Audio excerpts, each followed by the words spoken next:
Finally आज ये video काफी इंपॉर्टेंट होने वाली है। आज मैं आप लोगों के लिए लेके आ चुका हूँ Accenture interview question one shot.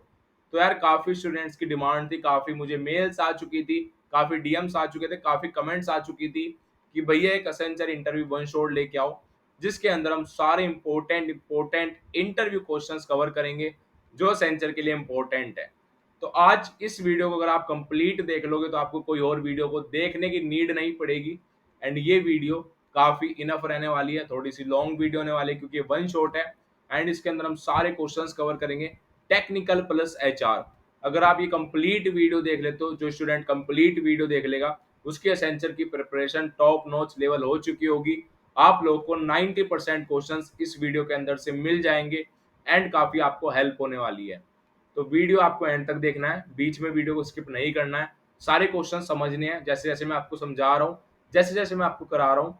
बस आपको बस करते जाने हैं एंड आपको कंप्लीट 1 से 1.5 घंटे की वीडियो होने वाली है। आपको कंप्लीट देखनी है, मेरे साथ सारी चीजें समझनी है। बीच में स्किप करोगे तो आपका चीजें आप वहां पे स्किप कर जाओगे, ठीक है। तो सारी चीजें बहुत ध्यान से समझना एंड फोकसली वीडियो को देखना। जब आप वीडियो देख रहे हो तो बहुत ध्यान से चीजों को समझना एंड होप्स आप सारी चीज अच्छी तरीके से समझ लोगे एंड आप इजिली आपका अपकमिंग असेंचर इंटरव्यू क्रैक कर लोगे। तो वीडियो स्टार्ट करते हैं बिना किसी देरी के साथ। एंड अगर आप लोग चैनल पे नए हो तो सबसे पहला काम एंड इंपॉर्टेंट काम है यार, चैनल को सब्सक्राइब जरूर कर लेना, ठीक है। वीडियो स्टार्ट करते हैं बिना किसी देरी के साथ। देखो मेरा एफर्ट्स इस वीडियो के अंदर लगने वाला है, बट जब तक आपके एफर्ट्स नहीं रहेंगे, जब तक आप चीज़ों को नहीं सीखोगे, तब तक आपको चीज़ें समझ में नहीं आएगी। तो आपको बस करना क्या है, देखो सारी चीज़ें मैं आपको करा रहा हूँ, बस आपको ध्यान से समझना है, बस आप इतना काम कर लेना। तो वीडियो स्टार्ट करते हैं। तो सबसे पहला क्वेश्चन है हमारा, why is Java called platform independent. अब जैसे मैंने आपको कहा है कि इस वीडियो के अंदर टेक्निकल प्लस एचआर, जो आपके एसेंचर के अंदर टेक्निकल और एचआर के क्वेश्चंस एक ही इंटरव्यू के अंदर होगा, आपका एक ही इंटरव्यू होगा जो आपका 15 to 20 मिनट्स का होगा। तो इसके अंदर हमने सारे क्वेश्चंस कवर किए जो वहां पे पूछे जा सकते हैं एंड ऑलरेडी पूछे गए हैं। तो बहुत ध्यान से चीजें समझना, एचआर क्वेश्चंस भी काफी इंपॉर्टेंट होते हैं। तो वीडियो एंड तक देखना, वीडियो के एंड में 4 क्वेश्चंस भी मैं कवर कराऊंगा, तो पूरी वीडियो ध्यान से देखनी है। Why is Java called platform independent. तो काफी स्टूडेंट्स ने ये क्वेश्चन पहले भी किया होगा, पहले भी आपने सुना होगा। Why is Java called platform independent, जो हमारी जावा प्रोग्रामिंग लैंग्वेज होती है वो प्लेटफॉर्म इंडिपेंडेंट क्यों होती है। Java is platform independent. That means we can execute our code in any operating system, either it is Mac, Windows और Linux। अब प्लेटफॉर्म इंडिपेंडेंट का मतलब है कि जो भी मैं अपना कोड रन कर रहा हूँ वो किसी भी प्लेटफॉर्म पे डिपेंडेंट नहीं होना चाहिए। चाहे मैं अपने विंडोज के अंदर उस सिस्टम को रन करूँ, चाहे मैं अपने मैक ओएस के अंदर करूँ, चाहे मैं लिनक्स के अंदर करूँ। तो आप किसी भी ऑपरेटिंग सिस्टम के अंदर अपने कोड को रन कर रहे हो तो वो हमारा जावा के अंदर रन हो जाएगा। इसलिए जावा इस प्लेटफॉर्म इंडिपेंडेंट, किसी भी प्लेटफॉर्म पे डिपेंड नहीं करती है। Because when we write code, अब इसका रीजन क्यों है, ऐसा क्यों होता है, जब भी आप जावा के अंदर कोड लिखते हो then it's compiler converts it into byte code. तो जो जावा का कंपाइलर होता है वो उसको कन्वर्ट करता है बाइट कोड के अंदर। एंड ये बाइट कोड एग्जीक्यूटेड हो सकता है किसी भी प्लेटफॉर्म पे। बस कंडीशन एक है, मेन कंडीशन क्या है भैया, मेन कंडीशन मैं आपको बता देता हूँ। देखो कंडीशन ये है कि हमारे पास JDK, this is most important term in Java, Java development kit. तो जावा डेवलपमेंट किट एक जावा के अंदर जेडीके होता है। जेडीके आपके सिस्टम के अंदर इंस्टॉल होना चाहिए, आपके ऑपरेटिंग सिस्टम के अंदर इंस्टॉल होना चाहिए। अब आप चाहे विंडोज यूज करते हो, चाहे मैक ओएस यूज करते हो, चाहे आप लिनक्स यूज करते हो, आप कोई सा भी यूज करते हो, आप इजीली रन कर पाओगे, बस आपके सिस्टम के अंदर जेडीके इंस्टॉल होना चाहिए। तो होप्स आपको इतनी चीज समझ में आ चुकी होगी। अब चलते हैं अपने नेक्स्ट क्वेश्चन पे। Now come to the question number 2, what is OOPs concept. यार ये ऊप्स कॉन्सेप्ट का क्वेश्चन आप Capgemini, Cognizant, Accenture, Tech Mahindra, किसी भी कंपनी के अंदर चले जाओगे, किसी भी मास रिक्रूटर के अंदर चले जाओगे, ऊप्स एक बहुत इंपॉर्टेंट हमारी प्रोग्रामिंग लैंग्वेज होती है। ऊप्स क्या है, ऑब्जेक्ट ओरिएंटेड प्रोग्रामिंग लैंग्वेज। तो यार इस ऊप्स को ना बहुत अच्छी तरीके से पढ़ लेना। ऊप्स क्या है, object oriented programming is a programming model that organize software design around objects or data instead of logic and functions। अब जैसे आप काफी कोड्स लिखते हो तो उसमें आप फंक्शंस लिखते हो, तो ऊप्स के अंदर फंक्शंस पे नहीं ऊप्स चलता है हमारा, ऊप्स चलता है सिर्फ 2 पैरामीटर्स पे, एक हमारा क्लास, एक हमारा ऑब्जेक्ट। तो अगर आपसे कोई पूछने लग गया कि ऊप्स कॉन्सेप्ट क्या है तो आपको बोलना है based on the class and objects rather than logic and functions. तो ये instead of logic and functions की जगह ये किस पे चलता है, ये ऑब्जेक्ट्स पे चलता है। हर एक चीज ऑब्जेक्ट्स है, जो भी आपको दिख रही है, जो भी आप कोई भी एंटिटी हमारी क्या है, ऑब्जेक्ट है। ये पेन क्या है, ये पेन ऑब्जेक्ट है। जिस कैमरे से वीडियो शूट हो रही है ये आपका क्या है, ये ऑब्जेक्ट है। ये माइक क्या है, ये ऑब्जेक्ट है। ठीक है, तो हर एक चीज, ये वॉच क्या है, ये एक ऑब्जेक्ट है। लैपटॉप क्या है, लैपटॉप एक ऑब्जेक्ट है। तो हर एक चीज ऑब्जेक्ट है। ठीक है, so come to the question number 3, what are the pillars of OOPs. तो यार ये मोस्ट इंपॉर्टेंट क्वेश्चन होता है। काफी स्टूडेंट्स को पहले से पता होगा तो आपका रिवीजन हो जाएगा, बट बहुत अच्छी तरीके से चीजें समझना जिससे आपको काफी हेल्प हो एंड आप इजिली एसेंचर क्रैक कर सको। तो पिलर्स क्या होते हैं ऊप्स के अंदर, ये 4 पिलर्स होते हैं एंड हमारा पूरा का पूरा oops object oriented programming language पूरी की पूरी इन 4 पिलर्स के ऊपर क्या है, चल रही है। अब जैसे हमारे पिलर्स क्या होता है, जैसे आप कोई मकान बना रहे हो, कोई होम बना रहे हो, तो आप उसका बेस अच्छी तरीके से तैयार करोगे, आप उसके पिलर बनाओगे। तो ऐसे ही ऊप्स के पिलर हमारे 4 पिलर है, इनहेरिटेंस, इनकैप्सुलेशन, एब्स्ट्रैक्शन, पॉलीमॉर्फिज्म। अब इसको डिटेलिंग में मैं बताऊंगा, अब इन पे भी क्वेश्चंस हैं, तो बहुत अच्छी तरीके से समझना। जब हम क्वेश्चन देखेंगे, इनहेरिटेंस समझेंगे, तब इनहेरिटेंस को समझ लेना। इनकैप्सुलेशन, एब्स्ट्रैक्शन, पॉलीमॉर्फिज्म, सारी चीजें मैं समझाने वाला हूँ अभी वीडियो में आगे। ठीक है, so come to the question number 4, differentiate between class and object. तो यार ये वाला क्वेश्चन 2024 बैच के अंदर काफी बार असेंचर इंटरव्यू के अंदर पूछा गया है। ठीक है, काफी कॉलेजेस के अंदर सेम क्वेश्चन रिपीट हुआ है। Class and object, class and object both are the feature of OOPs concept. तो दोनों के दोनों क्या है, दोनों के दोनों फीचर है हमारे ऊप्स के। The basic difference between both feature are given below. अब ये दो डिफरेंस अपने ध्यान में अच्छी तरीके से समझ लेना कि क्या डिफरेंस है। क्लास क्या है, क्लास एक मेरी लॉजिकल एंटिटी है, but whereas object is a physical entity. अब क्लास तो मेरी एक लॉजिकल एंटिटी है जिसको मैं लॉजिकली डिजाइन कर सकता हूँ, बट ऑब्जेक्ट मेरी एक फिजिकल एंटिटी है, मतलब फिजिकल ऑब्जेक्ट है मेरा।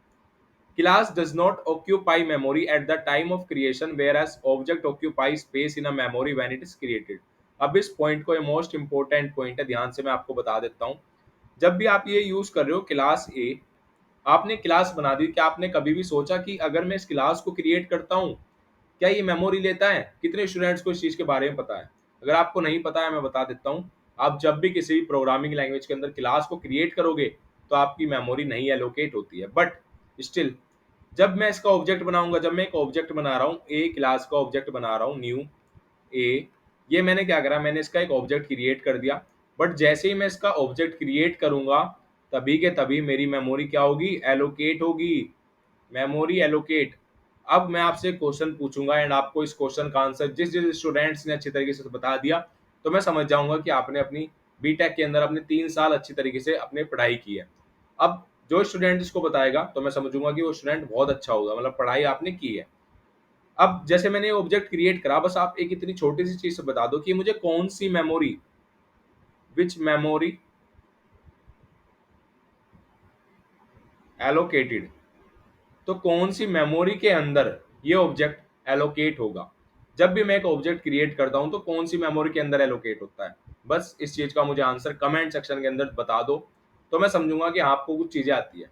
ठीक है, so now come to the question number 5, what do you understand by object cloning.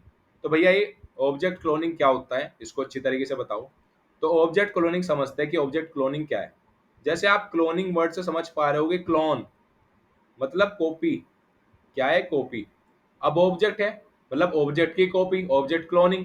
अब ये थोड़ा सा यूनिक एंड इंपॉर्टेंट क्वेश्चन है, तो बहुत ध्यान से समझना। Object cloning is a mechanism of creating the same copy of an object. Suppose मैंने एक अपना ऑब्जेक्ट क्रिएट कर लिया, ए इक्वल टू न्यू ए।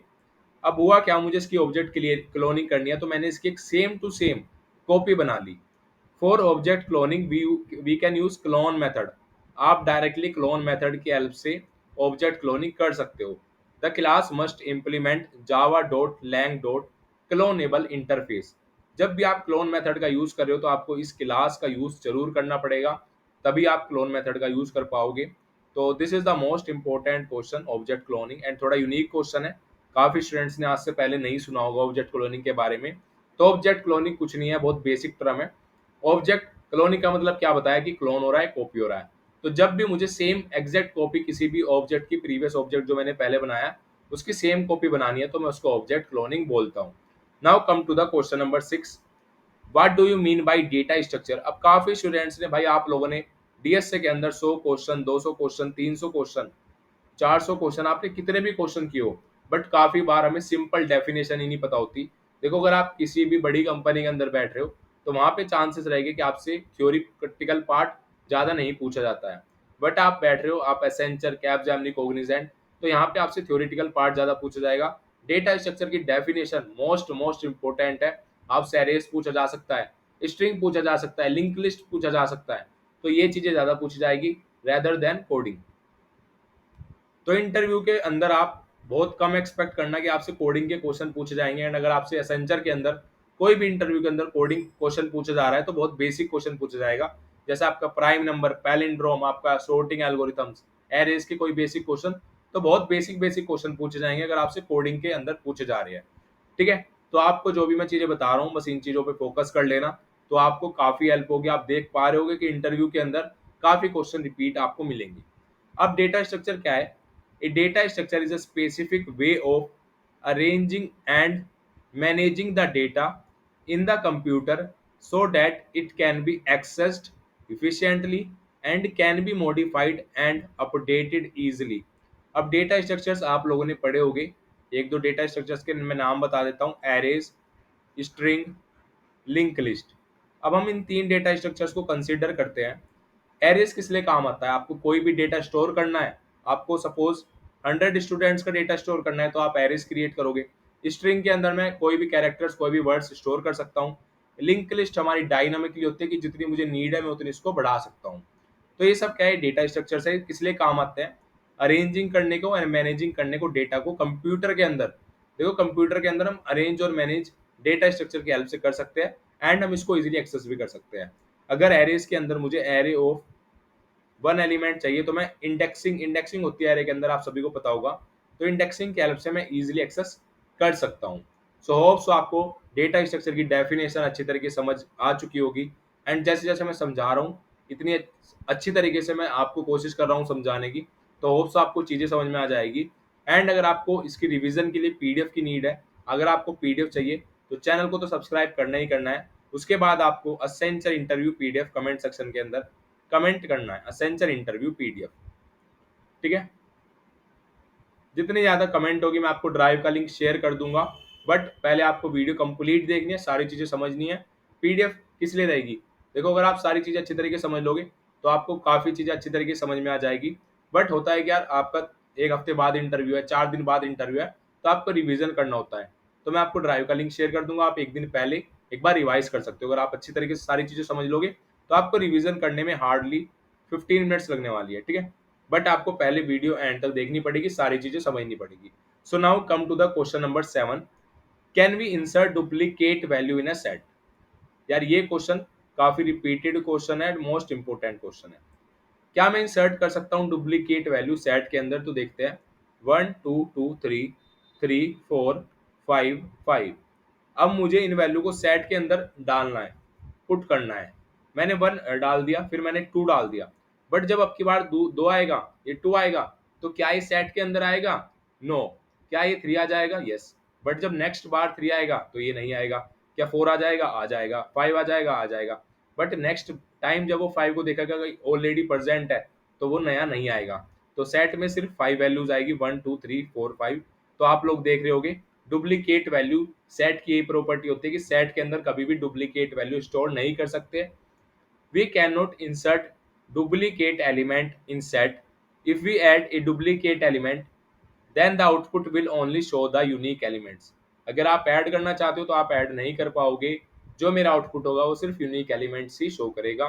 तो आई होप सो आपको इतनी चीजें समझ में आ चुकी होगी। हैश सेट, हैश मैप, ये मोस्ट इंपॉर्टेंट टर्म्स हैं। ठीक है, इनको अच्छी तरीके से पढ़ लेना। हैश मैप के अंदर क्या होता है? हैश मैप मेरा की वैल्यू पेयर होता है, कि जैसे कोई भी है, सपोज 1 रोल नंबर के आगे मैंने अमन, 2 रोल नंबर के आगे मैंने लिख दिया अनुज। तो अब जैसे ही मुझे, अगर मैंने बोला रोल नंबर 1, तो मुझे फैच करनी है उसका नेम, तो मैं डायरेक्टली की वैल्यू पेयर से, 1 क्या है मेरी की है एंड अमन क्या है मेरा वैल्यू है, तो मैं डायरेक्टली फैच कर सकता हूँ। तो हैश मैप यूज होता है की वैल्यू पेयर के लिए। हैश सेट यूज होता है आपका, अगर आपको डुप्लीकेट एलिमेंट का कहीं भी आपका क्वेश्चन आ रहा है तो वहाँ पे हैशटैग का यूज करेंगे। हैशटैग की प्रॉपर्टी होती है कि वो कभी भी डुप्लीकेट एलिमेंट कंसीडर नहीं करता है। तो ये भी एक मेजर डिफरेंस पूछा जा सकता है कि डिफरेंस बिटवीन हैशटैग एंड हैशमैप। तो आपको क्वेश्चन के अंदर से क्वेश्चन निकालने आने चाहिए। आपको कॉन्सेप्ट्स अगर आपके क्लियर है तो आपको किसी भी इंटरव्यू के अंदर कोई भी प्रॉब्लम नहीं आने वाली है। एंड काफी स्टूडेंट्स का कॉन्फिडेंस डाउन होता है क्योंकि अभी आपने इंटरव्यूज नहीं दियोगे। जैसे आप इंटरव्यूज दोगे तो आपकी कॉन्फिडेंस बूस्ट हो जाएगा। तो अगर आपको एक मॉक इंटरव्यू कंडक्ट कराना है तो आप मेरे साथ एक मॉक इंटरव्यू कंडक्ट करा सकते हो। डिस्क्रिप्शन के अंदर लिंक है, प्राइस बहुत मिनिमम रखा है, डिस्क्रिप्शन के अंदर जाना, वहां पे जाके आपको मॉक इंटरव्यू मिलेगा। तो आप 1 to 1 अपना मॉक इंटरव्यू कंडक्ट करा सकते हो। काफी स्टूडेंट्स ने ऑलरेडी मॉक इंटरव्यू कंडक्ट कराया है एंड ऑलरेडी काफी स्टूडेंट्स को हेल्प हुई है। तो आप भी अपना मॉक इंटरव्यू कंडक्ट करा सकते हो क्योंकि आपको हेल्प हो जाएगी, आपका कॉन्फिडेंस लेवल बूस्ट हो जाएगा। आपको एक पता चल जाएगा कि जो रियल में इंटरव्यू होगा वो कैसा होगा। ठीक है, now come to the question number 8। अब question number 8 most important question है, डीबीएमएस डेटाबेस मैनेजमेंट सिस्टम। तो डीबीएमएस के अंदर से आपसे क्वेश्चन पूछे जाने की चांसेस काफी रहती है। तो सबसे पहला क्वेश्चन है कि हम डीबीएमएस का यूज ही क्यों करते हैं, why do we use DBMS. सबसे पहला है क्रिएशन ऑफ द डेटाबेस, कि हमें क्या करना है, हमें डीबीए जो डेटाबेस है उसको क्रिएट करना है। देखो आपके कॉलेज के अंदर इतने सारे डेटा है, आपको इतने मतलब इतने आपके सेक्शंस है, इतने स्टूडेंट्स है, ये आपका कॉलेज का डेटाबेस है। सपोज इतना छोटा नहीं है, बहुत बड़ा डेटाबेस होता है कॉलेज का, क्योंकि बहुत सारे नंबर ऑफ स्टूडेंट्स स्टोर करते हैं। अभी सारी चीजें आपके डेटाबेस के अंदर स्टोर है कि आपकी फीस क्या है, आपका सेक्शन क्या है, आपका रोल नंबर क्या है। तो ये कैसे हो पा रहा है, डेटाबेस क्या हेल्प हो पा रहा है। तो this is all about the database management system. अगर डेटाबेस मैनेजमेंट सिस्टम नहीं होगा तो ये चीजें भी नहीं हो पाएगी। तो डेटाबेस मैनेजमेंट सिस्टम किस लिए हेल्प होता है, क्रिएशन ऑफ द डेटाबेस, ठीक है भैया, managing the data in the database. अब जो डेटा है, अब किसी स्टूडेंट ने सेमेस्टर वाइज फीस सबमिट की है तो उसका डेटा भी तो अपडेट करना पड़ेगा, उसका डेटा भी तो यहाँ पे अपडेट करना पड़ेगा। मैनेजिंग द डेटा तो मैनेज करा, अपडेट जैसे मैंने अभी आपको बताया कि अपडेट करना पड़ता है। सपोज किसी स्टूडेंट्स ने कॉलेज छोड़ दिया तो अब उसका डेटा हमें हटाना पड़ेगा, अपडेट करना पड़ेगा। Updating the data in a database for the retrieval of data from the database. अगर आपको किसी का भी एक्सेस करना है डेटा तो आप रिट्रीव कर सकते हो। तो this is all about database management system uses. Now come to the question number 9, what is normalization in the database. तो यार ये मोस्ट इंपोर्टेंट कॉन्सेप्ट होता है। मैं मोस्ट इंपोर्टेंट क्वेश्चन नहीं कहूंगा क्योंकि अपने आप में एक बहुत बड़ा कॉन्सेप्ट है नॉर्मलाइजेशन। जितने स्टूडेंट्स ने डेटाबेस मैनेजमेंट सिस्टम अच्छी तरीके से पढ़ा है तो आप लोग को नॉर्मलाइजेशन जरूर पता होगा कि नॉर्मलाइजेशन क्या होता है। एंड नहीं पता है तो आपको टेंशन लेने की नीड नहीं है, मैं आपको बता देता हूँ। Normalization is the technique of data organization in the database to minimize data redundancy and improve data integrity। अब ये टर्म क्या बोल रही है, नॉर्मलाइजेशन कुछ नहीं है, नॉर्मलाइजेशन एक टेक्निक है जिसकी हेल्प से मैं डेटा को ऑर्गेनाइज कर सकता हूँ डेटाबेस के अंदर एंड अपनी मिनिमाइज क्या कर सकता हूँ, डेटा रिडंडेंसी। अभी डेटा रिडंडेंसी क्या है बता देता हूँ। डेटा रिडंडेंसी है कि काफी बार हमारे पास सेम ही डेटा मल्टीपल टाइम्स स्टोर रहता है। सपोज एक नेम है अमन एंड ये आपका कहीं कहीं बार स्टोर हो रहा है अमन अमन, ठीक है, एंड देन अनुज। तो ये क्या हुआ, ये मल्टीपल टाइम्स हमारा डेटा स्टोर हो रहा है। तो ये क्या है, डेटा रिडंडेंसी है, डुप्लीकेसी आ रही है। तो नॉर्मलाइजेशन क्या कहता है, नॉर्मलाइजेशन कहता है कि मुझे मिनिमाइज करनी है अपनी डेटा रिडंडेंसी को। तो नॉर्मलाइजेशन किस लिए होता है, आपको बस 2 वर्ड याद करने हैं, मिनिमाइज डेटा रिडंडेंसी। अब इसके अंदर कुछ फॉर्म्स होती है, तो इन फॉर्म्स के बारे में अगर आपको डेप्थ नॉलेज लेनी है तो आप जीएफजी के पोर्टल पे भी जाके देख सकते हो, वरना आपको ज्यादा नीड नहीं पड़ेगी। आपसे सेंसर के इंटरव्यू के अंदर सिर्फ नॉर्मलाइजेशन पूछा जाएगा एंड आपसे नॉर्मल फॉर्म के नेम्स पूछे जाएंगे। First normal form, second normal form, third normal form, boys code normal form, fourth normal form, fifth normal form, 1NF, 2NF, 3NF, BCNF, 4NF, 5NF। तो इन नेम्स को अच्छी तरीके से याद कर लेना, आपसे नेम्स भी पूछे जा सकते हैं, what are the types of normal forms. ठीक है, तो अगर आपसे टाइप्स पूछे जाते हैं तो आपको बताना है first normal form, second normal form, third normal form, boys code normal form, fourth normal form, fifth normal form. तो आपको इंटरव्यूअर का जो भी आप अपना आंसर दे रहे हो, अपनी प्रेजेंटेशन स्किल अच्छी रखना, जो भी आप चीज प्रेजेंट कर रहे हो वो एक बेस्ट वे में प्रेजेंट करो। क्योंकि देखो सपोज आपके कॉलेज से 300 स्टूडेंट्स जा रहे हैं इंटरव्यू के लिए, तो यार देखो कितने नंबर ऑफ स्टूडेंट्स ज़्यादा है, एंड यहाँ से सिलेक्शन होने वाले हैं 100 to 150 स्टूडेंट्स के। ठीक है, तो बाकी स्टूडेंट्स क्या होंगे, बाकी स्टूडेंट्स को तो रिजेक्शन आएगा। अब वो रिजेक्शन आप अगर आप इंटरव्यू अपना अच्छा नहीं दे के आओगे, एक अच्छी तरीके से इंटरव्यू नहीं दोगे, इंटरव्यू की प्रैक्टिस नहीं करोगे, क्वेश्चंस नहीं करोगे, तो आप इजिली रिजेक्टेड तो जरूर होगे।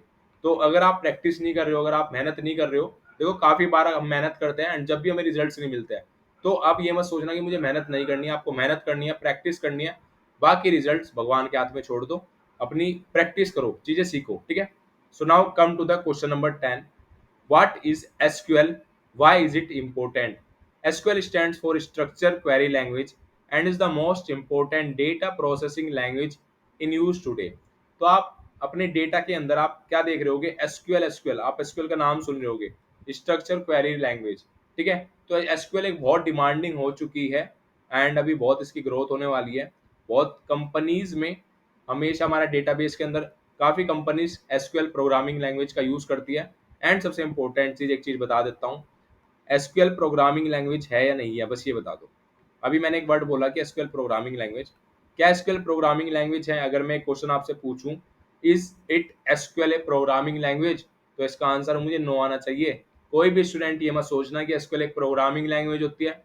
सी, सी प्लस प्लस, जावा, पाइथन, ये सब प्रोग्रामिंग लैंग्वेज है, but SQL is not a programming language because SQL is a query language. आप जो भी यहाँ पे क्वेरी दे रहे हो, आप डेटा रिट्रीव कर सकते हो, एक्सेस कर सकते हो, अपडेट कर सकते हो। तो एसक्यूएल मेरी एक क्वेरी लैंग्वेज है, एक प्रोग्रामिंग लैंग्वेज नहीं है। सो होप्स आपको इतनी चीज समझ में आ चुकी होगी। So now come to the next question, question number 11। तो this question is really most important. What is memory allocation? तो मेमोरी एलोकेशन क्या होता है? Memory allocation is a process of allocating और reserving some portion of the memory as per need for the execution of code। तो आपको ऐसे तो समझ में नहीं आएगा, बट मैं आपको एक एग्जांपल से समझा देता हूँ। देखो आप सभी स्टूडेंट्स ने ट्रैवल तो किया होगा अपनी लाइफ में, एंड आपने रिजर्वेशंस भी बुक की होगी। ठीक है, रिजर्वेशन सभी स्टूडेंट्स ने बुक की होगी। तो जो रिजर्वेशन होती है उससे क्या फायदा होता है, उससे हमें सीट बुक हो जाती है, हमारी सीट कंफर्म हो जाती है। तो रिजर्वेशन हमने किसी भी सीट का अपना रिजर्व कर लिया, अपने लिए रिजर्व कर ली। तो ऐसे ही सेम मेमोरी एलोकेशन क्या कहते हैं कि आप हमारे लिए मेमोरी एलोकेट कर दो, रिजर्व कर दो। तो मेमोरी एलोकेशन जब भी हमारे किसी भी कोड को नीड होती है मेमोरी की, तो वहां पे हम एलोकेट कर सकते हैं, उसका रिजर्वेशन करा सकते हैं। ठीक है, तो this is known as memory allocation. There are mainly two types of memory allocation in C. तो दो तरह की मेमोरी एलोकेशन होती है। One is static memory allocation, second is dynamic memory allocation. तो अभी समझेंगे कि स्टैटिक मेमोरी एलोकेशन और डायनामिक मेमोरी एलोकेशन क्या डिफरेंस होता है। तो देखो एक क्वेश्चन के अंदर हमें दो क्वेश्चन बन गए। आपसे इंटरव्यू डायरेक्टली पूछ सकता है difference between static memory allocation and dynamic memory allocation, या फिर वो आपसे पूछ सकता है what is static memory allocation, या वो आपसे पूछ सकता है what is dynamic memory allocation. तो मैं एक क्वेश्चन के अंदर ही आपको 3 से 4 क्वेश्चन सिर्फ एक क्वेश्चन से ही बन गए। तो अब चलते हैं कि अब देखते हैं static memory allocation and dynamic memory allocation क्या होता है। सबसे पहले स्टैटिक मेमोरी एलोकेशन को पढ़ते हैं। The allocation of memory at the starting of program is called static memory allocation. ठीक है, जब भी हमारा कोई भी एलोकेट हो रहा है स्टार्टिंग से ही प्रोग्राम को, उसको हम बोलते हैं स्टैटिक मेमोरी एलोकेशन। अब मेन चीज यहाँ से स्टार्ट होती है, यहाँ से यहाँ तक हमारी मेन चीज स्टार्ट होगी। इन static memory allocation size remain fix. बहुत ध्यान से समझना, जब भी आपको कोई भी साइज है वो रिमेन्स रहेगा fix. We can not change the size at run time. Static memory allocation is used in array.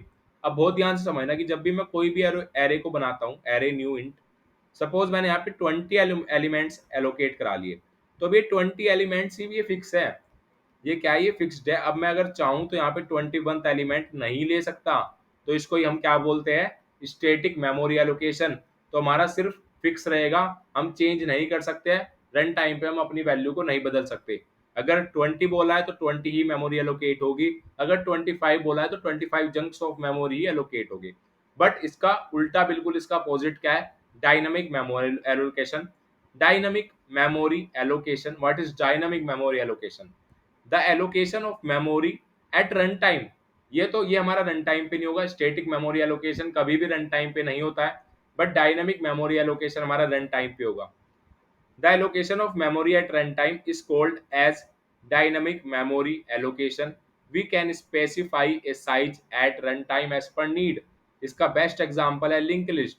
अब लिंक लिस्ट के अंदर आप क्या करते हो, लिंक लिस्ट के अंदर आपने नोट्स बनाई, अगर आपको रिक्वायरमेंट है होल नोट्स की तो आप 3 के बाद भी बना सकते हो, फोर्थ भी बना सकते हो, फिफ्थ भी बना सकते हो, एंड एन नंबर्स तक आप अपने नोट्स को क्रिएट कर सकते हो। बट सिमिलर अगर हम एरेस के अंदर बात करें which is static memory allocation, तो एरेस के अंदर साइज जो रहेगा वो फिक्स रहेगा। अगर आपने 20 एलिमेंट का 20 साइज का एरे बनाया तो आप यार 21th एलिमेंट नहीं एलोकेट करा सकते। तो this is the most important difference between static memory allocation and dynamic memory allocation.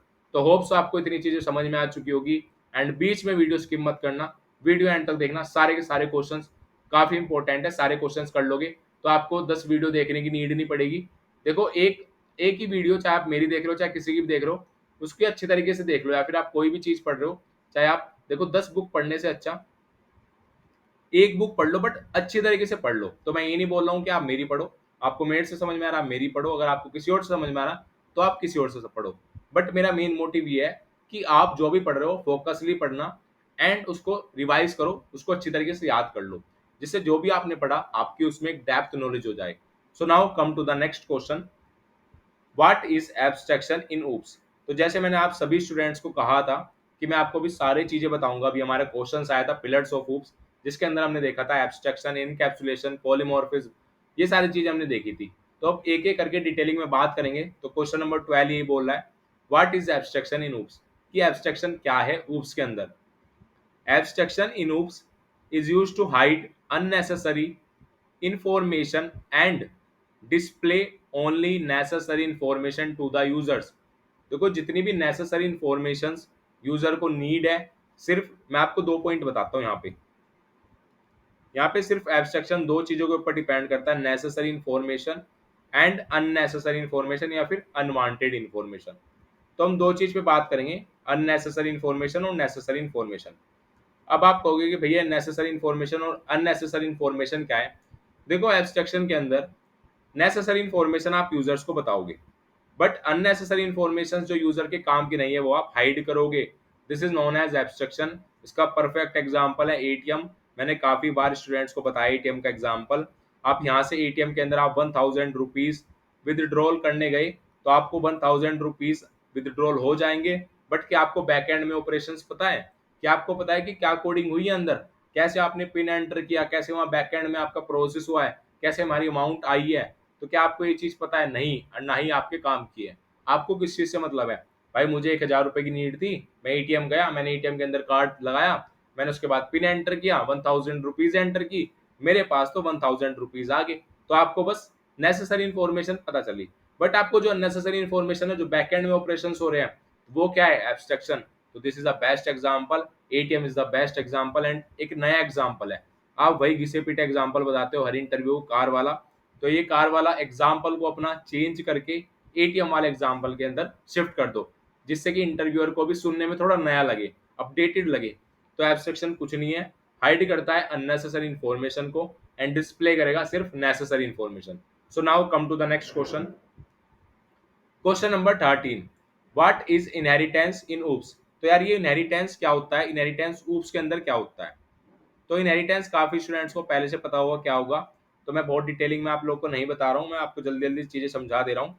एक मेरे पास क्लास ए है, एक मेरे पास क्लास बी है, एंड क्लास बी अगर मैं इनहेरिटेंस का यूज करता हूँ तो एक्सटेंड्स कीवर्ड के हेल्प से मैं यहाँ पे इनहेरिटेंस का यूज करूंगा। तो देखो ध्यान से चीजें समझना, जितनी भी आपकी रिक्वायरमेंट, जितनी भी आपको चीजें आनी चाहिए, वे सारी चीजें मैं आपके करा के अच्छी तरीके से समझा दूंगा।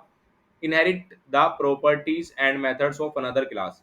एक क्लास इनहेरिट करेगी properties and methods of another class.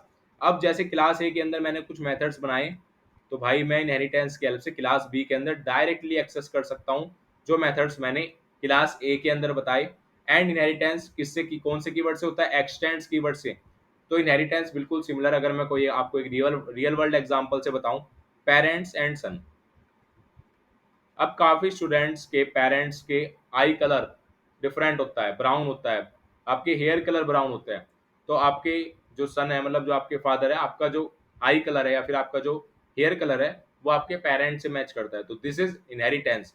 आपकी प्रॉपर्टीज, आपके कुछ मेथड्स, अनदर क्लास जो आपकी पेरेंट क्लास है, पेरेंट क्लास है, ठीक है, पेरेंट क्लास की कुछ प्रॉपर्टीज चाइल्ड क्लास के अंदर यूज कर सकता हूँ, ठीक है। तो this is known as inheritance. तो होप सो आपको एक बड़ा important term, this is most important term in OOPs, inheritance समझ में आ चुका होगा।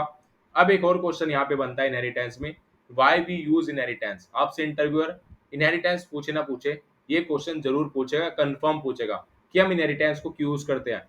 तो आपको एक सिंपल सा आंसर देना है, कोड रीयूजेबिलिटी, कोड रीयूजेबिलिटी। अब कोड रीयूजेबिलिटी हुआ या नहीं हुआ, जब मैंने क्लास ए के अंदर एक लाइन ऑफ कोड्स, बहुत सारे लाइन ऑफ कोड लिखे गए, बट वो कोड जो मैंने क्लास ए के अंदर लिखा है वो मैंने डायरेक्टली क्लास बी के अंदर एक्सेस कर लिया, तो ये क्या हुआ, कोड की रीयूजेबिलिटी हुई कि एक जगह कोड बनाया मैंने उसको दोबारा ही रीयूजेबल कर लिया।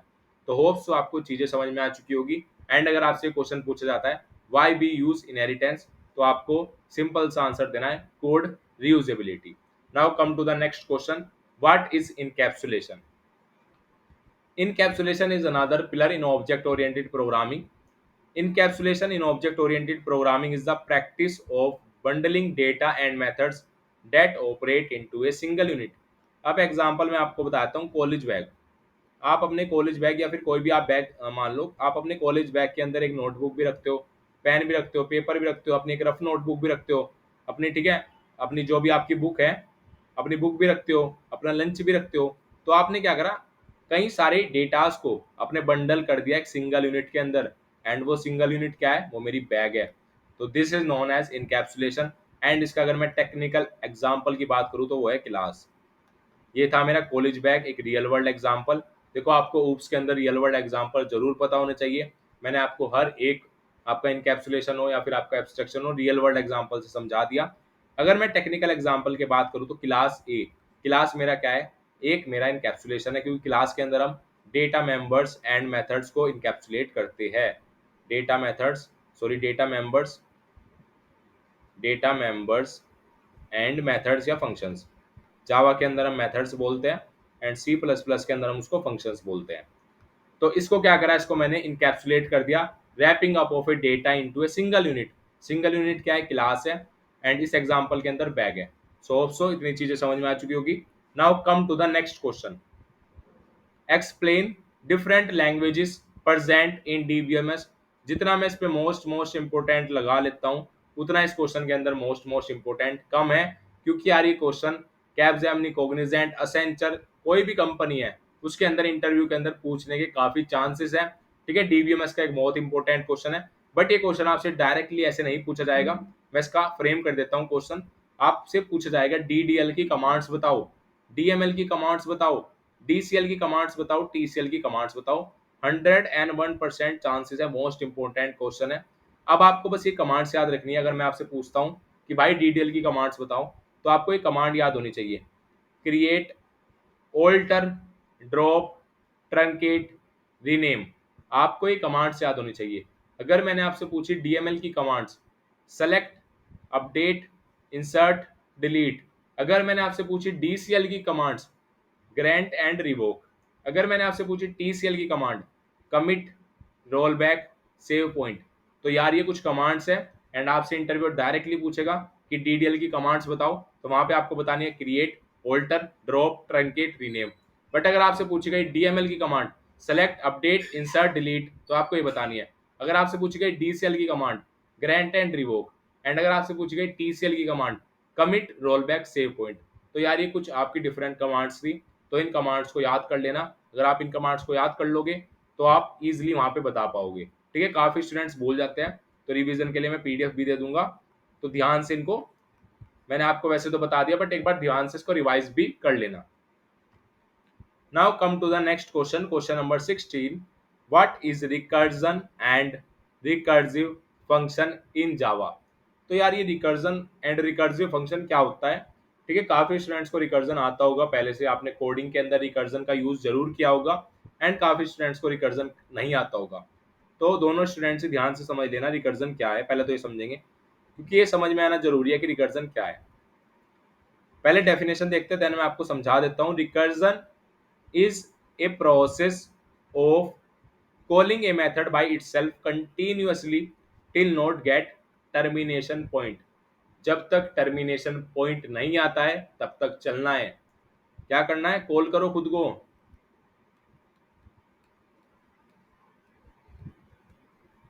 बस ये 3 टर्म याद रख लेना, कॉल्ड बाय मेथड इटसेल्फ, कि जो भी फंक्शन अपने आप को कॉल कर रहा है, सपोज मेरा नेम अमन है एंड मैं अपने आप को ही बुला रहा हूँ अमन अमन अमन, तो मैं क्या कर रहा हूँ, मैं रिकर्जन कर रहा हूँ, मैं अपने आप को कॉल कर रहा हूँ। कब तक कर रहा हूँ, जब तक मेरा टर्मिनेशन पॉइंट है। सपोज मेरा टर्मिनेशन पॉइंट है, कहाँ पे मुझे रुकना है, कि मुझे 1 मिनट तक अमन अमन अपने आप को कॉल करना है एंड 1 मिनट बाद मेरा टर्मिनेशन पॉइंट है, मुझे वहां पे रुकना है। तो मैं जब तक अपने आप को कॉल करता रहूंगा जब तक मैं अपने टर्मिनेशन पॉइंट तक पहुंच नहीं जाऊंगा। A method which call it self is called a recursive method. जो मेथड अपने आप को कॉल कर रहा है उसको हम रिकर्सिव मेथड बोलते हैं।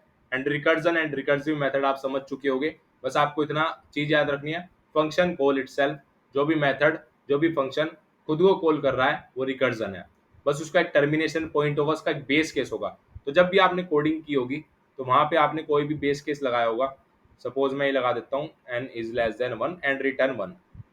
ठीक है, एंड आपने यहाँ पे कोई भी फिबोनाकी का ही मैं आपको बता देता हूँ, फिबोनाकी n-1, फिबोनाकी n-2। तो ये मैंने एक फिबोनाकी का कोड लिख दिया। तो इसमें क्या हुआ कि मैंने अब एक कंडीशन लगा दी। अब जब ये कंडीशन आएगी तो तब रिटर्न कर जाएगा, तो ये टर्मिनेशन पॉइंट है। बाकी हमने क्या कर दिया, फिबोनाकी का कोड लिख दिया रिकर्जन लगा के। ये क्या करा, रिकर्जन, एक मेरा फिब, ये मेरा फंक्शन है। ठीक है, अब यहाँ पे कॉल होती जाएगी एंड ये पूरा का पूरा फेथ ऑफ रिकर्जन में पूरा का पूरा हमारा कोड हो जाएगा। Now come to the question number 17। What are functions of operating system. तो ये ऑपरेटिंग सिस्टम क्या होता है भैया, ऑपरेटिंग सिस्टम के बारे में भी बताओ। तो ऑपरेटिंग सिस्टम बहुत ध्यान से समझना, एक इंपॉर्टेंट कॉन्सेप्ट है, इंपॉर्टेंट कॉन्सेप्ट है भाई, इसको बहुत ध्यान से समझ लेना। ऑपरेटिंग सिस्टम, ऑपरेटिंग सिस्टम क्या होता है, इसके फंक्शंस क्या है। ऑपरेटिंग सिस्टम सभी स्टूडेंट्स को पता है, हर एक स्टूडेंट ऑपरेटिंग सिस्टम का यूज कर रहा है। आप फोन में भी ऑपरेटिंग सिस्टम का यूज कर रहे हो, आप लैपटॉप के अंदर भी कर रहे हो। ठीक है, लैपटॉप के अंदर आप, अगर आप एचपी डेल ये सब कर रहे हो, विंडोज लिनक्स। ठीक है, अगर आप अपना मैक के अंदर हो तो मैक ओएस। तो ये सब मेरे ऑपरेटिंग सिस्टम है। बट इनके फंक्शंस क्या है, इनका काम क्या रहता है। सबसे पहला है मेमोरी एंड प्रोसेसर मैनेजमेंट। जितना भी आपका मेमोरी रिलेटेड काम होता है, प्रोसेसर रिलेटेड काम होता है, वो इसका होता है। Providing user interface to the user, जो आपको यूजर इंटरफेस दिख रहा है वो भी ऑपरेटिंग सिस्टम का काम है। File management and device management, scheduling of resources and jobs, error detection, security. तो ये सारे मेरे ऑपरेटिंग सिस्टम के क्या है, काम है, ये सारे मेरे फंक्शंस है। तो these are the major functions of operating system. ठीक है, तो आपको इतनी चीजें समझ में आ चुकी होगी कि ऑपरेटिंग सिस्टम के फंक्शंस क्या है। ठीक है, so guys come to the next question, question number 18। बहुत ध्यान से इस क्वेश्चन को समझ लेना। What are the benefits of a multi processor system. तो काफी स्टूडेंट्स ने मल्टी प्रोसेसर सिस्टम का नाम पहले से सुना होगा कि मल्टी प्रोसेसर सिस्टम क्या होता है। तो अगर आपको नहीं पता है मल्टी प्रोसेसर सिस्टम के बारे में तो मैं आपको बता देता हूँ। देखो नाम से ही आपको समझ में आ रहा है मल्टी प्रोसेसर, प्रोसेसर सबको पता है। ठीक है, अब मल्टी मतलब मल्टीपल प्रोसेसर, मल्टीपल सीपीयू हो गए यहाँ पे। A multiple processor system is a type of system that includes two or more CPUs. It involves the processing of different computer programs at the same time, mostly by a computer system with two or more CPUs that are sharing single memory. अब क्या होता है, देखो मैं आपको बता देता हूँ। अगर आपके पास एक सीपीयू है एंड आपके पास मल्टीपल आपको काम कराना है, मल्टीपल टास्क कराना है, तो आप करा लोगे, बट टाइम बहुत ज़्यादा लगेगा। बट अगर आपके पास सीपीयू ज़्यादा है, CPU 1, CPU 2, CPU 3, तो आप सेम काम को सेम टाइम पे, आपने एक टास्क CPU 1 को दे दिया, आपने एक टास्क CPU 2 को दे दिया, आपने एक टास्क CPU 3 को दे दिया। तो अब इसकी हेल्प से क्या हुआ, इसकी हेल्प से रिलायबिलिटी हुई, इसकी हेल्प से मेरी टाइम स्पीड, बहुत जल्दी से मेरा काम हो गया, मेरा टास्क कंप्लीट हो गया। तो ये बहुत ज़्यादा क्या करता है, आपको बेनिफिट प्रोवाइड करता है। तो होप्स आपको समझ में आ गया होगा कि मल्टी प्रोसेसर सिस्टम क्या है। मल्टी प्रोसेसर सिस्टम एक बार दोबारा बताता हूँ, जिसके अंदर दो और मोर सीपीयू है, जैसे आपको नाम से समझ में आ रहा है मल्टी प्रोसेसर। ठीक है, different computer programs same time पे, mostly by computer system with two or more CPUs that are sharing single memory. Now come to the next question, what is call by value and call by reference. तो ये call by value and call by reference का difference, इसके बारे में पूछा जा सकता है। तो कॉल बाय वैल्यू क्या होती है? In call by value a copy of the value is passed to the function. अब इसके अंदर क्या होगा, जो भी आपका फंक्शन है, सपोज ये फंक्शन है, अब यहाँ पे आपका आर्ग्यूमेंट 1 है, आर्ग्यूमेंट 2 है। अब जो भी आप कॉपी ऑफ वैल्यू पास कर रहे हो फंक्शन के अंदर, if we change in the formal parameters it will not affect the actual parameters. तो अब जो भी आपके एक्चुअल पैरामीटर्स अगर आप चेंज कर रहे हो, जो आपके फॉर्मल पैरामीटर्स है, तो अब उसके अगर आपने कोई भी अपने फॉर्मल पैरामीटर्स को चेंज कर दिया, तो उससे कॉल बाय वैल्यू अगर आपने करी है, तो आपके जो एक्चुअल पैरामीटर्स है वो हमारे चेंज नहीं होंगे। बट इसी केस में अगर आप कॉल बाय रेफरेंस कर रहे हो, in call by reference an address of that value is pass to the function. यहाँ पे एड्रेस पास होता है, इस चीज को याद रखना, यहाँ पे रेफरेंस पास होगा, वहां पे कॉपी ऑफ वैल्यू पास होती है। If we make any changes in formal parameters, अगर आपने देखो आपने एड्रेस पास किया, यहाँ पे जो पास किया वो आपने एड्रेस पास किया है, अगर आपने कोई भी चेंज करा अपने फॉर्मल पैरामीटर्स में, तो वो आपका एक्चुअल पैरामीटर्स को भी अफेक्ट करेगा, क्योंकि जो एड्रेस है वो आपका सेम है। तो call by value call by reference में यही डिफरेंस है कि अगर आप कॉल बाय वैल्यू कर रहे हो, तो जो भी आप एक कॉपी ऑफ वैल्यू पास कर रहे हो, बट कॉल बाय रेफरेंस में आप एक एड्रेस पास कर रहे हो। तो इसकी वजह से जो कॉल बाय वैल्यू है, अगर आप उसमें अपने फॉर्मल पैरामीटर्स को चेंज करते हो, तो आपके एक्चुअल पैरामीटर्स पे कोई इंपैक्ट नहीं पड़ेगा। But in the same case of call by reference, call by reference में क्या होगा, यहाँ पे एड्रेस पास हो रहा है, तो उसकी वजह से जो भी आप अगर चेंज कर रहे हो फॉर्मल पैरामीटर्स के अंदर, तो वो आपका एक्चुअल पैरामीटर्स के अंदर इफेक्ट जरूर करेगा, इम्पैक्ट जरूर करेगा। तो होप्स आपको call by value and call by reference एक मोस्ट इंपॉर्टेंट क्वेश्चन होता है, तो ये अच्छी तरीके से समझ में आ चुका होगा। Now come to the question number 20, what are joins and different type of joins. तो यार ये एक बहुत बड़ा क्वेश्चन है एंड बहुत बड़ा टॉपिक है, क्वेश्चन ये टॉपिक ही है, एंड ये मोस्ट इंपॉर्टेंट टॉपिक है आपका एसक्यूएल के अंदर। तो अगर आपने एसक्यूएल पढ़ी होगी, तो आपने जॉइंस जरूर पढ़े होंगे, एंड अगर आपने जॉइंस नहीं पढ़े हैं, तो एसक्यूएल आपने नहीं पढ़ी है, ठीक है, क्योंकि जॉइंस एक बहुत बड़ा टॉपिक है। इसको मैं आपको बहुत अच्छी तरीके से, बहुत एक ईजी वे में समझाऊंगा, तो बहुत ध्यान से समझ लेना, आपको दोबारा समझने की जरूरत नहीं पड़ेगी अगर आपने एक बार अच्छी तरीके से समझ लिया। अब जॉइन क्या होता है? A join clause is used to combine rows from two or more tables. अब मेरे पास एक टेबल ये है, एक टेबल ये है, मुझे कंबाइन करनी है इनकी rows based on related column between them. तो अब ज्वाइन क्रोज से आप एक सिमिलर सी पिक्चर समझ में आ चुकी होगी कि यहाँ पे कंबाइन कर रही है रोज को दो या दो से ज्यादा टेबल की। बट इसके डिफरेंट टाइप्स, जो इसकी क्वेरीज होती है, आपसे क्वेरीज पूछी जाएगी, मैं आपको क्वेरीज भी बताऊंगा, मैं आपको डिफरेंट टाइप्स भी बताऊंगा। तो सारी चीजें बहुत ध्यान से समझना, अगर आप ध्यान से नहीं समझोगे, मिस आउट करोगे चीजों को, तो समझ में नहीं आएगी। एक बार जॉइंस अच्छी तरह से समझ लेना, आप किसी भी कंपनी के इंटरव्यू में जाओगे, वहां पे जॉइंस की क्वेरी, जॉइंस के बारे में पूछा जा सकता है, तो एक बार समझ लोगे तो आपको आगे भी हेल्प होगा। अब जॉइंस के टाइप्स क्या है? सबसे पहले हम बात करते हैं इनर जॉइन के बारे में, कि भैया इनर जॉइन बताओ पहले, इनर जॉइन क्या होता है? The inner join keyword select records that have matching value in both tables. This is the most important point. Inner join keywords क्या करता है? सेलेक्ट करता है रिकॉर्ड्स को जहां मैचिंग वैल्यूज होती है दोनों टेबल्स की। अब मैं आपको बता देता हूँ, एक टेबल ये है, एक टेबल ये है, इसको थोड़ा ऐसे कर लो, एक टेबल मेरी ये है, एक टेबल ये है, इनकी मैचिंग वैल्यूज क्या ये होगी? मुझे दोनों टेबल्स की मैचिंग वैल्यू चाहिए जो दोनों टेबल्स में सेम है, तो इनकी मैचिंग वैल्यूज तो यही होगी, तो इसको हम बोलते हैं इनर जॉइन। अब एक क्वेरी देख लेना, एक क्वेरी अगर आप देख लोगे तो आप हर एक जॉइन की बहुत सिमिलर क्वेरी है। सेलेक्ट कॉलम नेम, जो भी आपका कॉलम नेम आप सेलेक्ट कर रहे हो, फ्रॉम टेबल वन, आपने टेबल वन ये ले ली, टेबल वन है, ये टेबल टू है, तो क्या करा, सेलेक्ट करा कॉलम नेम, जो भी आपको कॉलम नेम सेलेक्ट करना है वो आपने सेलेक्ट कर लिया, एंड आपने फ्रॉम टेबल वन कहाँ से लिए? टेबल वन से। अब यहाँ पे इनर जॉइन, इनर जॉइन हम यूज कर रहे हैं, एंड यहाँ पे आ गया टेबल टू, क्या आ गया? टेबल टू, तो ये है हमारी टेबल टू, तो यहाँ पे आ गया table two. On table one dot column name equal to table two dot column name. हुआ क्या? हुआ ये कि हमने सेलेक्ट कर लिया अपना कॉलम नेम, जो भी आपको कॉलम नेम सेलेक्ट करना है वो आपने सेलेक्ट कर लिया। उसको सेलेक्ट करने के बाद from table one inner join table two on, ये याद रखना, table one dot column name equal to table two dot column name. तो यार ये क्वेरी रटो, कुछ भी करो, कैसे भी करो, इस क्वेरी को याद कर लेना, बस एक क्वेरी कह रहा हूं मैं। अगर आप एक क्वेरी कर लोगे तो हर एक क्वेरी सेम है, हर एक जॉइंस की क्वेरी सेम है। मैं आपको डिफरेंस बता दूंगा कि कहाँ पे डिफरेंस है। बट एक क्वेरी याद कर लो, एक क्वेरी की अच्छी तरीके से याद कर लो, आपको वैसी हर एक जॉइंस की क्वेरी बना देनी है। तो इनर जॉइन क्या है? इनर जॉइन हमारी मैचिंग वैल्यूज को सेलेक्ट करेगा। So now come to the left join. Inner join हमने पढ़ लिया, अब बात करते हैं लेफ्ट जॉइन के बारे में। Left join keyword returns all records from the left table and the matching records from the right table. अब मैं आपको बता देता हूँ, ये मेरी टेबल 1 है, ये मेरी टेबल 2 है।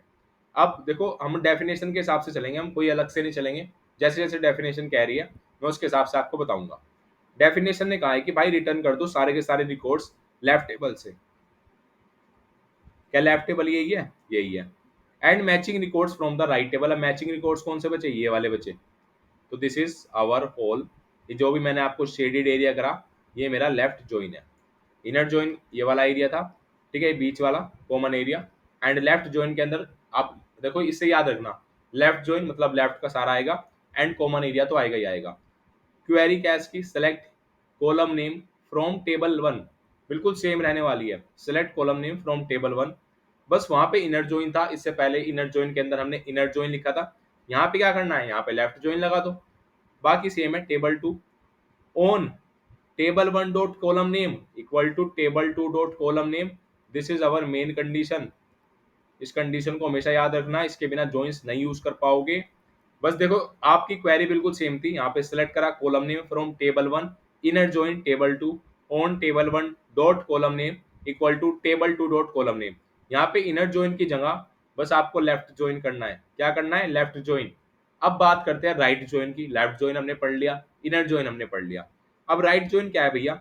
The right join keywords returns all record from the left table. सारा का सारा रिकॉर्ड ला के दे दो, कहां से? लेफ्ट टेबल से। And matching records from the left table. अब मैं आपको बता देता हूँ, ये मेरी टेबल 1 है, ये मेरी टेबल 2 है। क्या है? ये मेरी टेबल 1 है, ये मेरी टेबल 2 है। इतनी चीज समझ में आ गई? एक तरफ मेरी टेबल 1 है, एक तरफ मेरी टेबल 2 है। अब इस क्वेश्चन के अंदर, इसके अंदर हमने लेफ्ट जॉइन के अंदर क्या करा था? हमें रिकॉर्ड्स कहाँ से चाहिए थे? लेफ्ट टेबल से। बट इसके अंदर हमें क्या करना है? Return all records from the right table. Guys बहुत ध्यान से समझ लेना, इस चीज को सीरियसली कर लेना, क्योंकि आपसे सेपरेट जॉइंस भी पूछे जा सकते हैं, आपसे राइट जॉइन भी पूछ सकता है इंटरव्यूअर, लेफ्ट जॉइन भी पूछ सकता है, आपसे कुछ भी पूछ सकता है। जो जो मैं करा रहा हूँ इतने क्वेश्चन तो पढ़ लेना। कंप्लीट वीडियो सफिशिएंट रहने वाली है, ये sensor interview one shot sufficient रहने वाला है, तो बहुत ध्यान से करके जाना।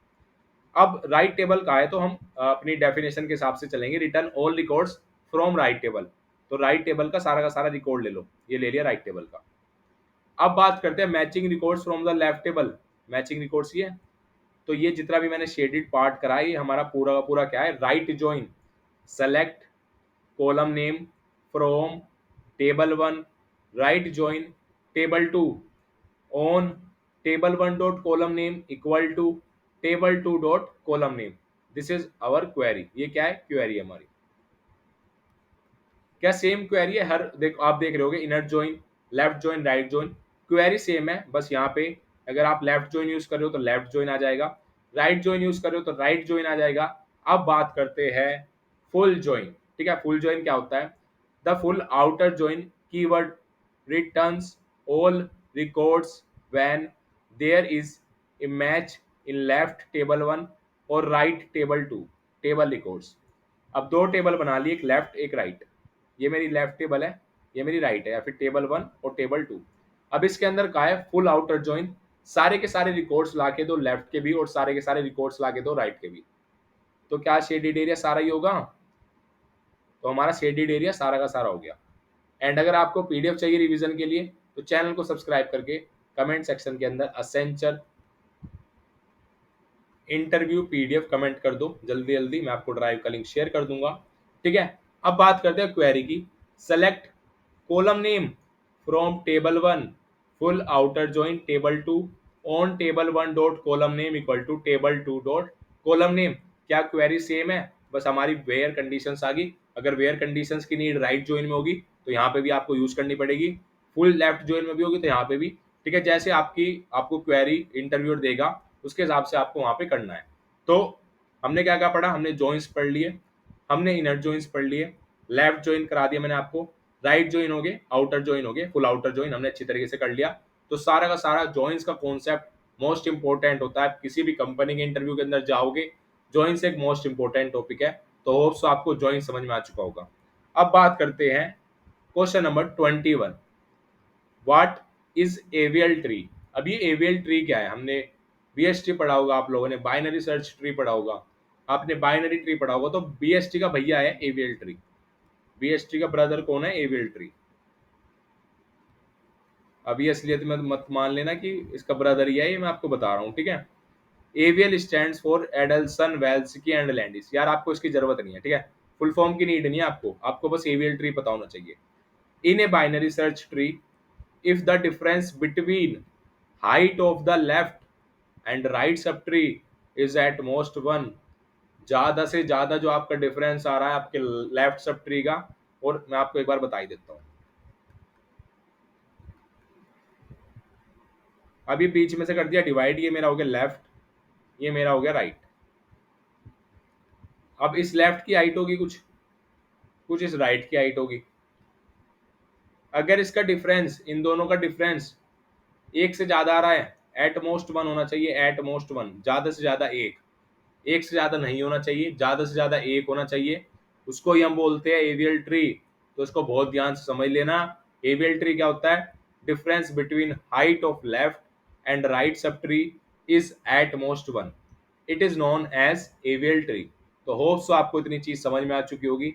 अच्छी तरीके से मैं ट्राई कर रहा हूँ कि आपको समझ में आए। आपको मैं एग्जाम्पल से चीजें समझाने की कोशिश कर रहा हूँ, क्योंकि काफी स्टूडेंट्स को डायरेक्टली चीजें समझ में नहीं आती है, तो इसलिए मैं आपको एग्जाम्पल से समझाने की कोशिश कर रहा हूँ। एंड अगर आपको कॉन्फिडेंस लो फील होता है इंटरव्यू के दौरान, क्योंकि अभी आपका स्टार्टिंग फेज है, तो आप मॉक इंटरव्यू सेशन जरूर ले लेना।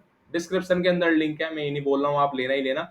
अगर आपको कॉन्फिडेंस अपना लो फील हो रहा है तो जरूर लेना, एंड अगर आपको कॉन्फिडेंस अच्छा है, आपको चीजें पता है, तो आप मत लेना, ठीक है। ये उन स्टूडेंट्स के लिए है जिनको अपना एक मॉक इंटरव्यू कंडक्ट कराना है। तो देखो, आप अगर मॉक इंटरव्यू पहले से दे देते हो तो आपको देखो एक हेल्प तो होगी होगी। मॉक इंटरव्यू अगर आप कंडक्ट कराते हो तो आपको एक हेल्प होगी, आपको एक पूरा का पूरा एनवायरनमेंट मिल रहा है। मैं आपसे बिल्कुल इंटरव्यूअर की तरह क्वेश्चन करूंगा, जो मैं आपको क्वेश्चन करूंगा उसका आपको आंसर देना है। तो डिस्क्रिप्शन के अंदर लिंक है, प्राइस बहुत मिनिमम रखा है, जाके देख लेना, प्राइस अपने आप बहुत मिनिमम प्राइस है, ठीक है। जल्दी जाके बुक कर लो।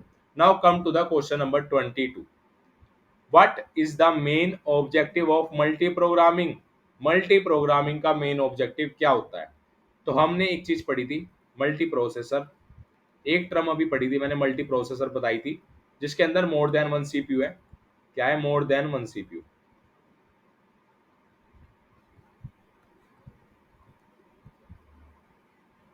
बट अब एक टर्म आ गई मल्टी प्रोग्रामिंग। क्या आ गई? Multi programming. अब ये मल्टी प्रोग्रामिंग क्या है कि भैया मल्टी प्रोसेसर तो आपने बता दिया, पर मल्टी प्रोग्रामिंग क्या है? अब मल्टी प्रोग्रामिंग अगर आपको समझनी है तो बहुत ध्यान से समझना, तभी समझ में आएगी।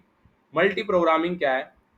It refers to the ability to execute or perform more than one program on a single processor machine। अगर आप एग्जीक्यूट कर रहे हो एक से ज्यादा प्रोग्राम एक ही प्रोसेसर मशीन पे, एक ही सीपीयू है, एंड यहाँ पे आप मोर देन वन प्रोग्राम को रन करा रहे हो, तो this is known as multi programming. This technique was introduced to overcome the problem of under utilization of CPU. तो काफी बार हमारा सीपीयू का यूटिलाइजेशन नहीं हो पाता था, तो इस प्रॉब्लम को सोल्व कराया मल्टी प्रोग्रामिंग ने। आप एक ही सिंगल प्रोसेसर से मोर देन वन टास्क कर सकते हो, ठीक है। So now come to the question number 23। What is difference between multitasking and multi processing operating system? तो मल्टीटास्किंग और मल्टी प्रोसेसिंग के अंदर क्या डिफरेंस होता है? It is a system that allows more efficient use of computer hardware. This system works on more than one task at one time. एक से ज़्यादा टास्क पे काम कर रहे हो एक टाइम पे, by rapidly switching between various tasks. Suppose आपने यहाँ पे आप सॉन्ग्स भी सुन रहे हो, एक टैब है टैब वन, आप यहाँ पे दूसरी टैब आपने कुछ काम कर रहे हो, यहाँ पे आप कोडिंग कर रहे हो टैब थ्री। तो आप मल्टीपल टास्क कर रहे हो, क्या कर रहे हो? Multiple task. एंड जब आपका यहाँ टास्क हो जाता है तो आप यहाँ स्विच कर लेते हो, जब ये हो जाता है तो आप ये स्विच कर लेते हो, तो आप बीच बीच में स्विच भी कर रहे हो। तो इसको क्या बोलते हैं? मल्टी टास्किंग, मोर देन वन टास्क, ठीक है। एक ही सीपीयू के अंदर हमने मोर देन वन टास्क कर दिए। मल्टी प्रोसेसिंग एक डिफरेंट टर्म है। It is a system that allows multiple or various processors in a computer to process two or more different portion of the same program simultaneously. यार यहाँ पे एक CPU होगा, यहाँ पे हमारे एक से ज्यादा सीपीयू होगी, मोर देन वन सीपीयू, ठीक है। क्या इतनी चीज समझ में आई? आप अपने जो भी आपका प्रोग्राम रन करा रहे हो मोर देन वन सीपीयू पे रन करा रहे हो। तो मल्टी प्रोसेसिंग मल्टीटास्किंग दोनों एक डिफरेंट टर्म है। मल्टीटास्किंग में मोर देन वन टास्क हम रन करा सकते हैं, बट सीपीयू एक ही रहेगा। मल्टी प्रोसेसिंग जैसे नाम से समझ में आ रहा है, प्रोसेसिंग प्रोसेसर, मल्टीपल प्रोसेसर हो गए। So now come to the question number 24। Pointers are used in C, C++. Why does Java not make use of pointers? Pointers use होते हैं, C के अंदर भी pointers यूज होते हैं, C++ के अंदर भी होते हैं, तो Java के अंदर pointers यूज क्यों नहीं होते हैं, ये हमारा क्वेश्चन है। Pointers are quite complicated and unsafe to use by beginner programmers. Pointers जो होते हैं थोड़े से complicated होते हैं, unsafe होते हैं। Java focuses on code simplicity and the usage of pointers can make it challenging. अब जो पॉइंटर्स है मैं आपको बता देता हूँ, देखो ये अनसेफ है अगर कोई बिगिनर्स है वो उसका यूज कर रहा हूँ। एंड जावा जो है हमारी, जावा फोकस किस चीज पे करती है? जावा करती है सिंपलिसिटी पे, कि जो भी मेरी प्रोग्रामिंग लैंग्वेज है वो सिंपल वे में बनानी है। तो usage of pointers can make it challenging, अगर मैं यूज कर रहा हूँ पॉइंटर्स का तो चैलेंजिंग हो सकता है। Pointer utilization can also cause potential errors, तो बहुत सारे एरर्स भी आ सकते हैं पॉइंटर्स की हेल्प से। तो होप्स आपको इतनी चीज समझ में आ चुकी होगी कि पॉइंटर्स हमारे C++ के अंदर यूज होते हैं, बट जावा पॉइंटर्स का यूज नहीं करता है। जो भी जावा प्रोग्रामिंग लैंग्वेज यूज करता होगा उसको पता है कि जावा के अंदर हम पॉइंटर्स का यूज नहीं करते हैं। Now come to the next question, tell me about the project. देखो अब मैं आपको कुछ एचआर क्वेश्चंस बताने वाला हूँ। हमने काफी क्वेश्चंस कर लिए, काफी टेक्निकल देख लिया, अब एचआर क्वेश्चंस की बारी आ चुकी है। बट दिस क्वेश्चन, अगर 150 स्टूडेंट इंटरव्यू के अंदर जा रहे हो तो 145 स्टूडेंट से गारंटीड हो सकता है 150 हो। 145 टू 150 स्टूडेंट से ये क्वेश्चन फोर श्योर पूछा जाएगा। नहीं पूछा गया कमेंट सेक्शन के अंदर आके बता देना। Tell me about the project, ये क्वेश्चन आपसे यार जरूर पूछा जाएगा। तो मेरी सबसे रिक्वेस्ट है कि tell me about the project बहुत अच्छी तरीके से अपना तैयार रखना कि आपको कैसे अपने प्रोजेक्ट को एक्सप्लेन करना है। एंड मैंने एक वीडियो बनाई है जिसमें मैंने आपको एक बेस्ट वे बताया है एक्सप्लेन करने का, पूरी की पूरी टेम्पलेट बताई है कि क्या क्या चीजें आपको ऐड करनी चाहिए, क्या क्या चीजें नहीं ऐड करनी चाहिए। ये वीडियो आपको चैनल पे मिल जाएगी, जाके देख लेना। इस वीडियो के अंदर मैंने पूरा का पूरा कंप्लीट प्रोजेक्ट एक्सप्लेन करा है कि हम कैसे अपने प्रोजेक्ट को एक्सप्लेन कर सकते हैं, क्या क्या चीजें इंटरव्यू के अंदर हमें बतानी है। तो this is a most important video, project explained. तो जाके जरूर देख लेना। आपकी कोई भी, आपने कोई भी प्रोजेक्ट बनाया हो, बट आपने प्रोजेक्ट बना लिया देन इट्स ओके, बट उसको कैसे हमें रिप्रेजेंट करना है, आप अपना एक पेज बना लो पूरा का पूरा, पेन पेपर पे अपना प्रोजेक्ट के बारे में लिख लो कि मुझे कैसे कैसे रिप्रेजेंट करना है। एंड इस वीडियो को देख के वहां पे टेम्पलेट बताइए, आप अपना पेन पेपर पे सारी चीजें लिख लेना पहले से ही। तो ये वीडियो आप लोग के लिए मैंडेटरी है, जाके जरूर देख लेना। मैं आपको बार बार बोल रहा हूँ ये क्वेश्चन जरूर पूछा जाएगा, tell me about the project, बहुत ज्यादा पूछा जाएगा, हर एक स्टूडेंट से पूछा जाएगा। तो प्लीज प्रोजेक्ट के बारे में अच्छी तरीके से आपकी डेप्थ नॉलेज होनी चाहिए। काफी स्टूडेंट्स कॉपी कर लेते हैं प्रोजेक्ट, तो उन स्टूडेंट्स को भी बोलूंगा कि जितने भी स्टूडेंट्स ने कॉपी किया है, आपने कॉपी कर लिया है कोई दिक्कत नहीं है, बट आपको पता होना चाहिए कि मेरा एक्चुअल प्रोजेक्ट की वर्किंग क्या है। अगर आपको नहीं पता है तो इंटरव्यू में वहीं के वहीं रिजेक्शन मान लेना, क्योंकि अगर इंटरव्यू को कभी भी लग गया कि आपने प्रोजेक्ट खुद नहीं बनाया है तो वो आपको वहीं पे रिजेक्ट कर देगा। So now come to the next question, question number 26, how do you handle criticism. ये हमारा एचआर क्वेश्चन है, तो इसका आपको आंसर कैसे देना है। Initially I used to get very defensive about criticism, but as I grow in my career I have realized the importance of feedback. When comments on my work, good or bad, I take it under a light of improvement. अब आपको देखो, अगर आपको कोई criticise कर रहा है तो आपको उसको पॉजिटिव वे में इंटरव्यू के अंदर बताना है। भले ही आप कंपनी में जाके उससे लड़ाई कर लो, गुतम गुत कर लो, ठीक है, बट आपको उसको पॉजिटिव वे में बताना है। आप कितनी भी फाइट कर लेना कंपनी के अंदर जाके, वो एक अलग बात है। बट देखो आप किसी भी इंटरव्यू के अंदर बैठ रहे हो तो आपकी प्रोबेबिलिटी है कि मुझे क्रैक करना है, तो आपको वहां पे अपनी जो भी फीडबैक है वो हर आंसर को कंस्ट्रक्टिव वे में देना है, कोई भी आंसर डिस्ट्रक्टिव वे में नहीं देना है। तो यहाँ पे पॉजिटिव चीजें दिखाओ।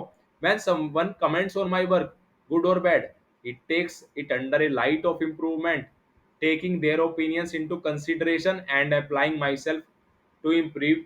improve where I am lacking। तो आपको ऐसे इसका आंसर देना है। Now come to the question number 27, is there any location preference। अगर देखो आपसे ये पूछा जा रहा है, अगर आपसे पूछा जा रहा है are you willing to relocate, एक ये क्वेश्चन बनता है are you willing to relocate. तो अगर आपको कंपनी में आना है, अगर देखो हर एक स्टूडेंट्स को कंपनी में जाना है तभी आप इंटरव्यू दे रहे हो, तो आपको यहाँ पे हमेशा यस बोलना है, yes I am willing to relocate. But अगर आपसे क्वेश्चन थोड़ा चेंज होकर ऐसे पूछा जा रहा है, is there any location preference, अगर आपकी कोई लोकेशन प्रेफरेंस है तो मैं रिकमेंड करूंगा, अगर आप नोएडा जाना चाह रहे हो, गुरुग्राम जाना चाह रहे हो, गुड़गांव जाना चाह रहे हो, या बैंगलोर जाना चाह रहे हो, ठीक है, देखो जहाँ पे भी कंपनी के हेडक्वार्टर्स होते हैं, कंपनी, ठीक है, अलग अलग जगह पे, नोएडा पे भी उनके ऑफिस होते हैं, गुड़गांव पे भी होते हैं, बैंगलोर पे भी होते हैं, जैसे एसेंचर है इनके हर जगह है, नोएडा भी, गुड़गांव भी, बैंगलोर भी। तो बात करते हैं, तो ऐसी कंपनीज आपसे पूछ लेती है is there any location preference, कभी भी कोई स्टार्टअप नहीं पूछेगा क्योंकि उनका नोएडा या गुड़गांव एक ही जगह होगा। अब बात करते हैं, तो अगर आपसे ये क्वेश्चन पूछा जाता है तो आप अपनी प्रेफरेंस बता सकते हो। ये मत सोचना कि अगर मैं अपनी प्रेफरेंस बताता हूँ तो मैं रिजेक्ट होऊंगा। अगर आपकी नियर बाई नोएडा है, अगर आपके नियर बाई गुड़गांव है, आपके नियर बाई बैंगलोर है, तो आप अपनी लोकेशन बताओ, ठीक है, जहां पे भी आपका करने का मन है आप अपनी लोकेशन बता दो, and then I am open to relocate anywhere the job demands. ठीक है, अगर आपकी कोई प्रेफरेंस नहीं है देन आपको नो सच प्रेफरेंस बोलना है, अगर आपकी कोई प्रेफरेंस है तो आप बता सकते हो। Now come to the next question, why do you want to join Accenture. तो यार देखो मैंने इसके अंदर एसेंचर के लिए ही पूरा लिख दिया है कि एसेंचर, ये क्वेश्चन पूछा जाएगा 100% आपसे क्वेश्चन पूछा जाएगा, आपको इसका आंसर देना है। Accenture offers all employees the chance to explore personal and professional passions through a variety of networks, initiatives, and events. Inclusion and diversity are fundamental to the company culture and core values. In fact, the rich diversity of the company makes it stronger, more innovative, more creative। तो आपको company की यहाँ पे भर भर के अच्छाई करनी है, कंपनी के बारे में आपको थोड़ा सा बताना है कि हाँ मुझे इस कंपनी को क्यों ज्वाइन करना है। अगर आप कुछ भी ऐसा बता रहे हो जो काम का नहीं है, देन फिर आपके चांसेस क्या हो जाएंगे, कम हो जाएंगे, लो चांसेस। आपको कंपनी के बारे में ये दर्शाना है कि हाँ मैं इंटरेस्टेड हूँ कंपनी में काम करने के लिए। Now come to the question number 29, how do you handle stress, pressure and anxiety. यार ये मोस्ट इंपॉर्टेंट एचआर क्वेश्चन होता है। देखो टेक्निकल प्लस एचआर आपका एक ही इंटरव्यू होगा, मैंने पहले ही बताया एक ही आपका इंटरव्यू होने वाला है, तो उसके अंदर ही आपसे चार के क्वेश्चन भी पूछे जा सकते हैं, उसके अंदर ही आपसे टेक्निकल क्वेश्चन पूछे जा सकते हैं, डिपेंड करेगा interview to interview. Under pressure and stress, I usually utilize my soft skill and handle every situation calmly. I also perform physical exercise and mind relaxing activities like meditation to deal with work stress and pressure। तो इसका एक बहुत perfect example है, इसका एक बहुत perfect answer है, तो ऐसे अपने आपको आंसर देने हैं। Now come to the last question, and इस वीडियो का लास्ट क्वेश्चन होने वाला है स्ट्रेंथ एंड वीकनेस। अब काफी स्टूडेंट्स को ये लगता होगा कि भैया मैं अपनी स्ट्रेंथ क्या बताऊं, मैं अपनी वीकनेस क्या बताऊं, तो ये बड़ी मैंने सर्च करके ये निकाला है आप लोग के लिए। तो आप इनमें से कोई भी स्ट्रेंथ बता सकते हो, आप इसमें से कोई भी वीकनेस बता सकते हो। तो यहाँ पे 5 स्ट्रेंथ है, 5 वीकनेस है, आप कोई भी स्ट्रेंथ बता सकते हो, कोई भी वीकनेस बता सकते हो। बट जो भी आप वीकनेस बता रहे हो, एक चीज मैं आपको यहाँ पे बता दूं, तो आपको ये जरूर बताना है कि आपने अब तक के लिए उसके बेटरमेंट के लिए क्या काम किया है। सपोज आप बोल रहे हो कि मुझे फियर ऑफ पब्लिक स्पीकिंग है, तो आपको ये भी बताना है कि आपने अब तक इसके बेटरमेंट के लिए क्या काम किया है। ठीक है, तो आपको ये सारी चीजें अच्छी तरीके से समझ आ चुकी होगी। एंड स्ट्रेंथ एंड वीकनेस का क्वेश्चन हर एचआर क्वेश्चन के अंदर पूछा जाएगा, तो इसमें से कोई भी स्ट्रेंथ पिक कर लेना, इसमें से कोई भी वीकनेस पिक कर लेना। तो होप्स आपको सारी चीजें समझ में आ चुकी हो एंड वीडियो अच्छी लगी हो। तो हमने काफी क्वेश्चन यहाँ पे डीबीएमएस, ऑपरेटिंग सिस्टम, आपका ऊप्स, सारे हमने यहाँ पे क्वेश्चंस कवर किया है, एसक्यूएल हो चाहे हमारा एचआर क्वेश्चंस हो। तो ये कंप्लीट हमारा वन शॉट हमने कवर कर लिया है। एंड अगर आपने कंप्लीट वन शॉट देखा होगा तो आपने काफ़ी चीज़ें सीख ली होगी, एंड आप अब रेडी हो चुके हैं आपके एसेंचर इंटरव्यू को क्रैक करने के लिए। तो होप्स आपको मजा आया होगा, चीज़ें आपको समझ में आई होगी। एंड अगर आपको पीडीएफ चाहिए तो मैंने आपको बताया कि interview PDF, Accenture interview PDF comment section के अंदर कमेंट कर देना। एंड चैनल को सब्सक्राइब करना ही करना है, क्योंकि काफ़ी चीज़ें इस चैनल पे आपको देखने को मिलेगी। तो अगर आपने कंप्लीट वन शॉट देखा होगा तो आपने काफ़ी चीज़ें सीख ली होगी। तो होप्स आपको वीडियो अच्छी लगी हो तो प्लीज़ लाइक करना। एंड अगर आपको कोई भी डाउट है तो कमेंट सेक्शन के अंदर कमेंट कर सकते हो। सो मिलते हैं नेक्स्ट वीडियो में।